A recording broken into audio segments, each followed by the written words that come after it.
एक आदमी ने एक बहुत ही खूबसूरत लड़की से शादी की। शादी के बाद दोनों की ज़िंदगी बहुत प्यार से गुजर रही थी। वह उसे बहुत चाहता था और उसकी खूबसूरती की हमेशा तारीफ किया करता था। लेकिन कुछ महीनों के बाद लड़की चर्म रोग से ग्रसित हो गई और धीरे धीरे उसकी खूबसूरती जाने लगी।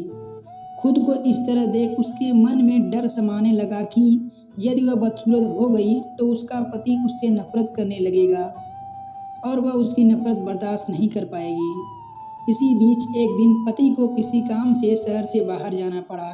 काम खत्म कर जब वह घर वापस लौट रहा था, उसका एक्सीडेंट हो गया। एक्सीडेंट में उसने अपनी दोनों आंखें खो दी, लेकिन इसके बावजूद भी उन दोनों की ज़िंदगी सामान्य तरीके से आगे बढ़ती रही।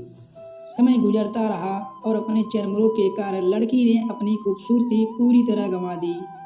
वह बदसूरत हो गई, लेकिन अंधे पति को इसके बारे में कुछ भी पता नहीं था।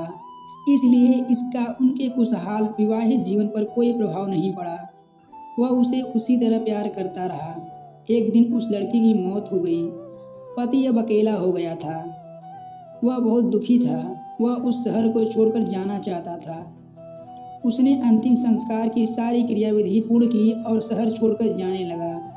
तभी एक आदमी ने पीछे से उसे पुकारा और पास आकर कहा, अब तुम बिना सहारे के अकेले कैसे चल पाओगे? इतने साल तो तुम्हारी पत्नी तुम्हारी मदद किया करती थी। पति ने जवाब दिया, दोस्त, मैं अंधा नहीं हूँ। मैं बस अंधा होने का नाटक कर रहा था, क्योंकि यदि मेरी पत्नी को पता चल जाता कि मैं उसकी बदसूरती देख सकता हूँ तो यह उसे उसके रोग से ज़्यादा दर्द देता। इसलिए मैंने इतने साल अंधे होने का दिखावा किया।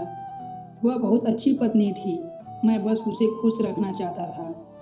सीख, खुश रहने के लिए हमें भी एक दूसरे की कमियों के प्रति आंखें बंद कर लेनी चाहिए और उन कमियों को नज़रअंदाज कर देना चाहिए।